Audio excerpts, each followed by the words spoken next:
La fine e l'inizio di un anno è sempre un momento di buoni propositi.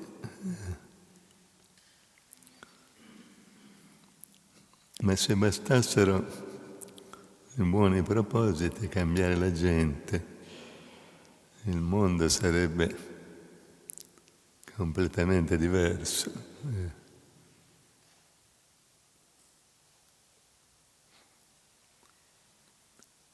È l'esperienza dello spirito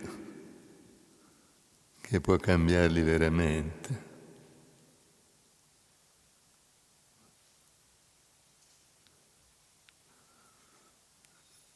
Si cerca di fare riforme, di cambiare sistemi di governo, fare trattati, nuove leggi, aiuti e così via, ma gli uomini rimangono quelli che erano.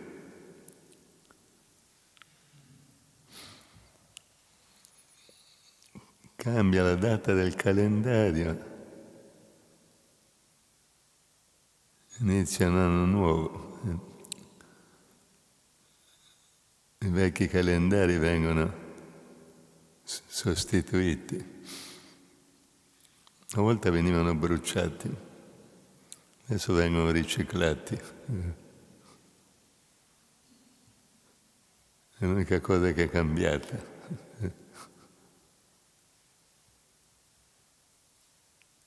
Quindi si mette il calendario con un anno diverso, ma noi siamo sempre gli stessi. Non è che alzandoci la mattina dopo siamo diversi.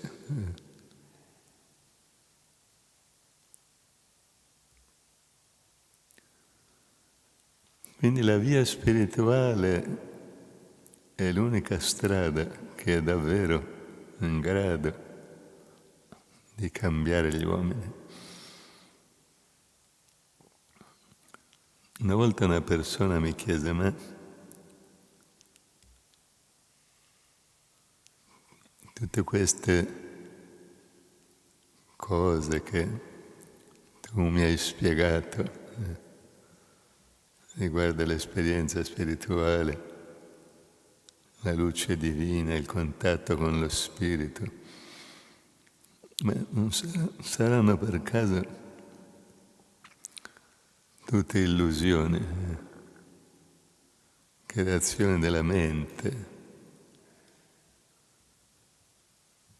È un po' come quando qualcuno torna da uno stato di coma, che parla di mondi spirituali, di luce, suoni meravigliosi. I medici stanno a sentire scettici, dicono: ma questo qui deve avere sognato. Così questa persona mi chiedeva: ma queste cose di cui tu parli, questa possibilità di vedere al di là del piano fisico, aprire l'occhio spirituale, ma non sarà tutta una creazione della mente? Rispose: guarda, perché non è una creazione della mente? Perché è in grado di cambiare veramente gli uomini.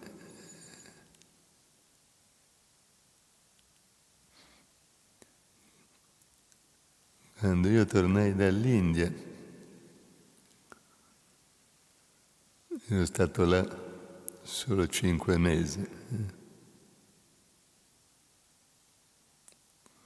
5 mesi non sono pochi, però noi studiamo per decine di anni, no? Ho studiato 5 anni elementari, 3 alle medie, 5 anni di scuole superiori. In più avevo cominciato l'università, ho studiato anni e anni, ma più o meno sempre il solito, da un punto di vista così spirituale, nel modo di vedere la vita. Quei 5 anni, 5 mesi passati col maestro, ho creato un uomo completamente diverso. Quindi spiegai perché non è un'illusione la via spirituale, perché è in grado di cambiare gli uomini. Ne ho visto non 1 o 2 o 10, centinaia, migliaia che hanno iniziato una vita diversa.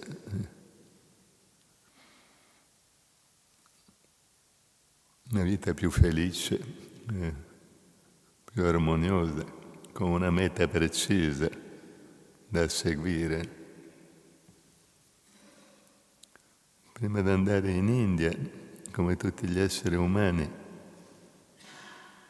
ero vittima anch'io di una malattia molto diffusa, la noia.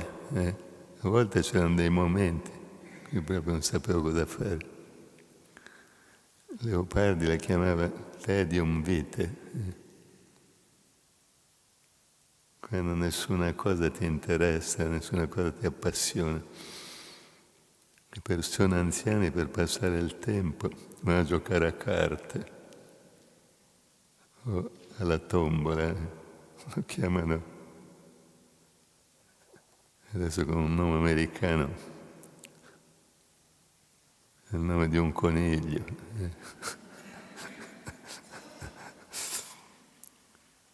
Qui non il problema è proprio di passare il tempo. Da quando sono tornato dall'India non ho più avuto un momento libero.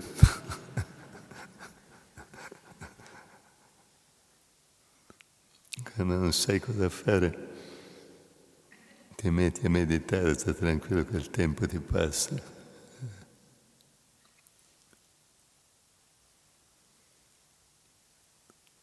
Così gli uomini hanno veramente un obiettivo da perseguire.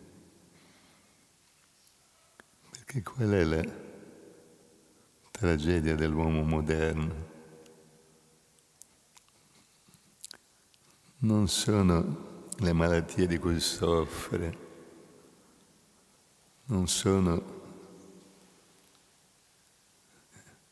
le varie correnti di terrorismo, no? Di violenza nel mondo. Non è la povertà.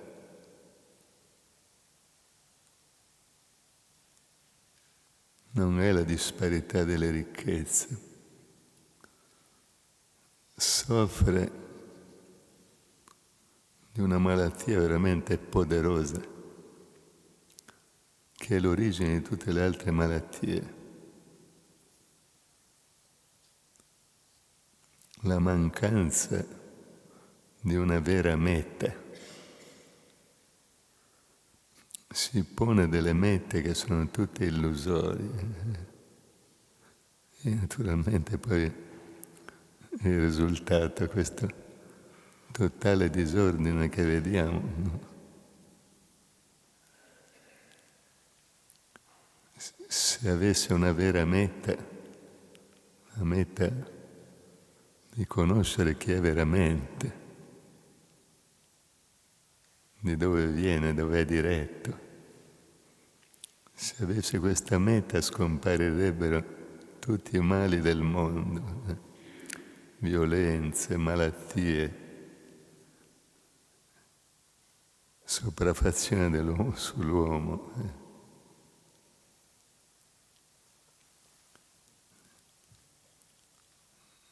la via spirituale guarisce questa malattia, ci dà una meta. Naturalmente poi possiamo ammalarci come le altre persone, ma sempre in maniera minore. E poi una persona che sulla via guarisce rapidamente, accetta allegramente questo proprio karma e lo supera con facilità.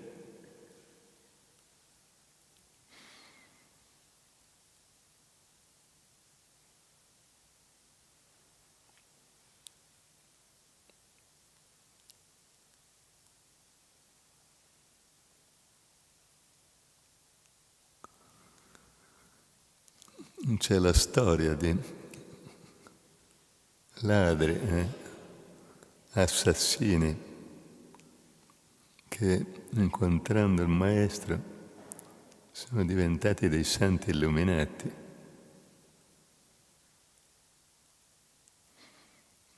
Una volta c'era un ladro che aveva insegnato questo mestiere anche a suo figlio. Ecco, era in un punto di morte. Mi raccomando, gli dice, ricorda e fai onore al mestiere che ti ho lasciato.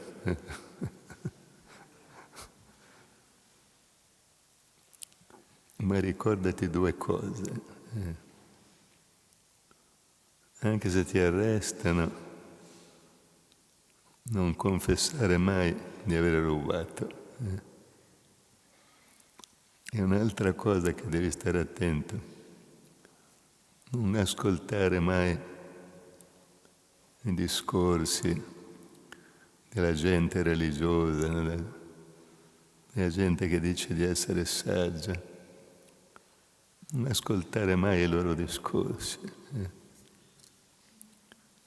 E questo giovane promise al padre che aveva seguito questa saggia indicazione. Ecco, il padre morì e il giovane andò a fare un furto nella casa di un ricco possidente della città. Quando i ladri venivano arrestati, venivano condannati a morte. Ecco che mentre era intento a questo furto, arrivarono dei gendarmi che erano stati chiamati. Scappa via velocemente. Ecco, lì vicino c'era un tempio. Si rifugiò lì dentro. I gendarmi non potevano entrare, l'aspettarono fuori. E il giovane si ricordò di quello che aveva detto suo padre. C'era un monaco che predicava, si tappò immediatamente le orecchie, guai a sentire quello che dice. Sentì solo una cosa: gli dèi non fanno ombra. Sentì solo questa frase. Ecco, dopo un po' uscì dal tempio e fu immediatamente arrestato. Ecco. Lo misero in prigione, lo interrogarono. Mi si ricordò. Dice, ma no, io non sono stato io a rubare, non c'entro niente. Ecco che allora il giudice era molto intelligente e dice, aveva un sistema per far confessare i ladri. travestiva una sua giovane impiegata da madre divina, con un abito tutto dorato, luminoso. Poi si presentava con le 6 braccia.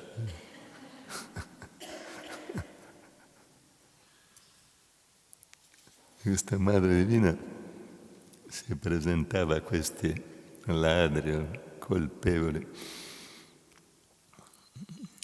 Entrò nella cella di questo giovane e disse: io sono la madre divina, non temere, io ti salverò. Basta che tu confessi però la tua colpa. Il giovane rimase estasiato. Era quasi lì per confessare quando vide che questa donna faceva ombra. Dice: ma questo è un trucco. E così disse: proprio perché sei la madre divina, devo dirti in tutta sincerità che qui c'è un errore. Non ho mai rubato niente. Così lo scarcerarono. Cosa dice questo giovane? Sono stato in un luogo religioso, ho sentito una frase sola e mi ha salvato la vita. Figuriamoci a sentirle tutte. Allora andrò da un maestro, si fece istruire alla via spirituale. Cambiò completamente, diventò una persona religiosa, spirituale, felice.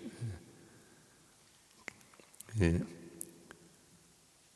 per purgare tutti i suoi errori lavorava e tutto quello che guadagnava lo dava in giro agli altri.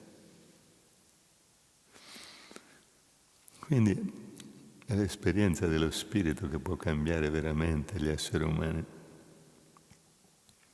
Se tutti gli esseri umani avessero questa esperienza, il mondo cambierebbe completamente.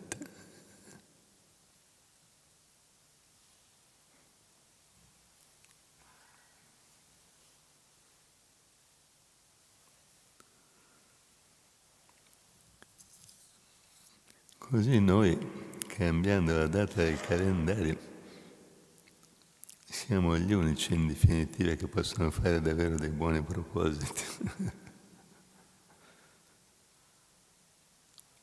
Perché se seguiremo al meglio delle nostre possibilità la via spirituale, vedremo davvero cose nuove nella nostra vita.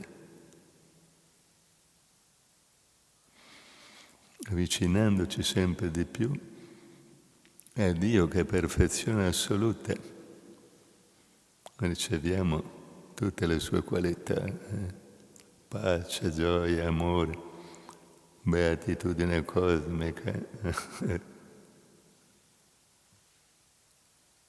Più ci avviciniamo a Dio, più la nostra vita diventa felice. Il modo per avvicinarci di più a Dio, quello più efficace, ci sono 2 modi. Stare vicino a persone che trabocchino dell'amore di Dio, allora ci influenzano.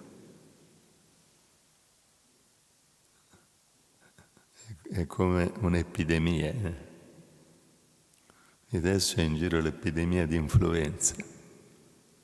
Tante persone sono state colpite da questa influenza. Se voi state vicino a una persona che trabocca dell'amore di Dio, che voi prendete questa malattia anche voi. Ma poi per coltivarla, questa malattia che guarisce, di tutte le altre malattie del mondo, c'è la meditazione. La meditazione cancella il karma, lo annulla, lo distrugge e ci avvicina sempre più a Dio, che è la nostra meta.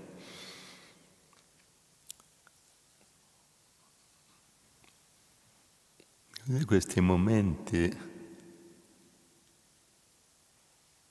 particolarmente benedetti in cui siamo tutti insieme a pensare a Dio, a vivere nel desiderio di migliorare noi stessi, di raggiungere la meta, che è la conoscenza del nostro spirito, la conoscenza di Dio. Questi momenti sono particolarmente benedetti, fanno sorgere in noi una volontà sempre maggiore di realizzare questa meta. Quando l'abbiamo realizzata, abbiamo chiuso fuori dalla porta della nostra casa tutte le vicissitudini, tutte le contrarietà. Perché le vicissitudini, le contrarietà, i dolori, i desideri, vengono dalla nostra mente. E la meditazione la placa, la rende tranquilla, apre la porta della beatitudine, del paradiso.